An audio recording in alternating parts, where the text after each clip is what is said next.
Hello, YouTube. Welcome to my channel, Marriage, Politics, and Sports. Today, I'm going to put my 2 cents in on the Alabama Riverboat Brawl. Here's the good, the bad, and the ugly of it. So a lot of people say, well, what's good at this? What's really good about this fight? The number one thing that's good about this fight is to see black men come to the aid of another black man when he's being preyed upon by an angry mob. Now, I just said angry mob as opposed to an angry white mob, but I think that had something to do with it, of course. I'm not as sure if it was a bunch of brothers jumping another brother, how the reaction would have been. I would hope there would be a group of people coming to stop it or helping this brother out. But this situation is the way this situation is. It has a different meaning, and violence is violence. However, but to see an angry white drunken mob beat up a man just doing his job in front of a whole bunch of black folks, it's just an untenable situation. I mean, the thing is, we would have been much more surprised if everybody would have just stood by and watched a black man getting beat down by this crazy, drunken, savage mob, both white men and white women. It just couldn't stay that way. And so I think the most indicative part of how bad this was this brother jumping off the boat and swinging and swimming a significant length to get to the shore to just jump in.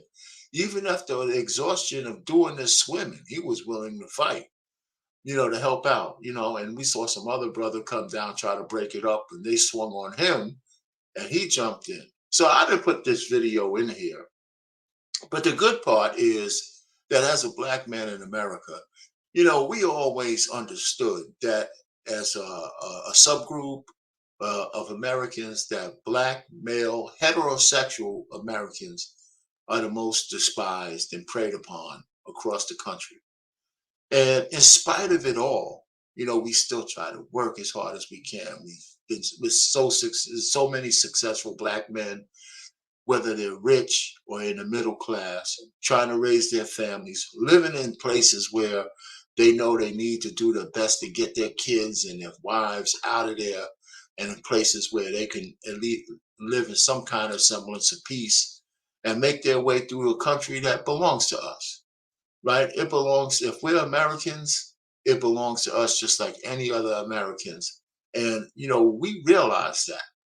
And so it was refreshing to see this brother and the rest of the brothers jump in.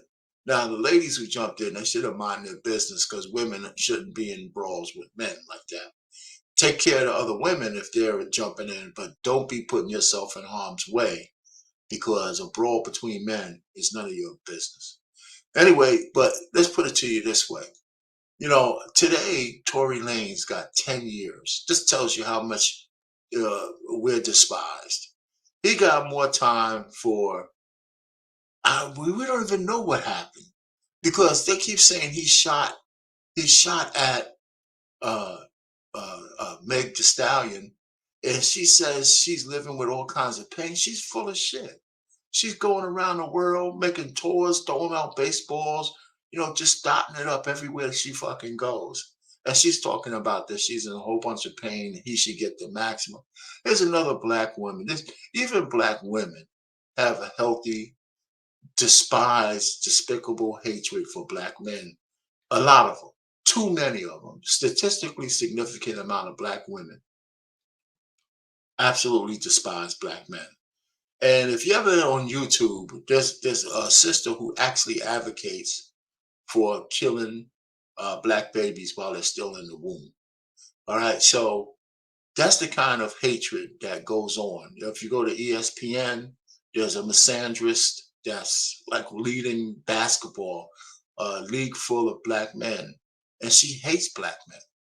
So all I'm just trying to say is there's we take it from all angles, including the women who's supposed to be under our cover. Not all of them, of course, but too many of them. Let's put it that way. and there ain't no shortage. All right, so it was so refreshing. It was a good thing to see black men come to an aid of another black man under siege by a mob of white people. The bad of this thing is that it lasted longer than it should have, and it could have got really out of hand, and somebody could have lost their life if it would have kept going, right? And I guess part of the good part, there was no other weapons other than hands, which is kind of, in a sick kind of way, refreshing, right? Nobody really elevated it to the point where they were trying to come out with weapons or guns or anything of that nature.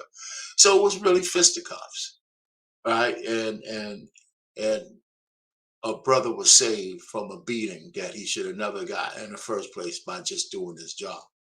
The bad part is that the brawl got out of hand. Women started getting involved. The police seemed like they were powerless to, it took them too long to get things back in order. But that makes sense when it's a big brawl.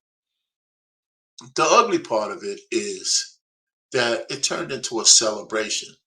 And the celebration has some people, in some small parts talking about, is this the beginning of a race war, right? You know, and that kind of talk from black people is I want to say idiotic, but it's not. It sounds brave. It sounds like something macho. It's that we as black folks, black Americans, we do not want to be in a race war with white people. You don't be in a race war with black people either. Do you understand the kind of ramifications of what you're talking about?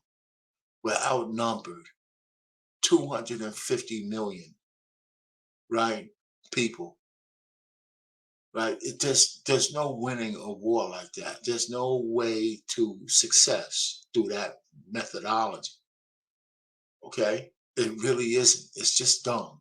So that kind of talk needs to stop. So celebrate. I hate the word celebrate. I think we should be happy to see black people come to the aid of another black man, especially a black man, because black men don't have anybody coming to their aid for nothing. Everything we get, we have to fight for. And it's not always appreciated, not even by our wives from time to time, right? Our divorce rate is higher than ever. And it ain't because all the men are abusive. We just saw a woman leave a black man because she wasn't happy, broke up her family, didn't give a shit about her kids, and left a good man because she wanted to get eggplant from other men, right? And she celebrated and went on a world tour about how her husband wasn't keeping her happy, which is not really his job in the first place. And now she's out here thirst trapping and finding out that no successful man is going to take a woman who's going to leave a man because she's not happy, because no happiness is fleeting. And if he took her under the wing, other than for recreational purposes, she's going to be unhappy again. And we know how she deals with unhappiness. She leaves. So why would anybody sign up for some shit like that? Anyway, so black men, this is good for us in terms of black man doing his job, and he had some people had his back. Now, when he threw up his hat, I guess we call that a back call, right? It was nobody knows why he threw up his hat. I guess he's going to have to come out and tell us why he did that, but it was like some kind of a signal, and there's all kinds of memes about that now. But anyway, hey, listen, I wasn't going to make this long. There's some good to this whole situation. There's some bad to the situation. And the ugly part is what we do after the situation. It could be real ugly if people extrapolate this thing into some kind of war. And it's not. It's not going to get there. I don't believe so. But, celebration is too much of a word for this. Being happy to see a black man being saved by other black men is definitely cause to be appreciated, to feel good about. But let's hold down on the celebrations of violence. We don't need to do that. Anyway, this is our pay marriage, politics, and sports. Over and out.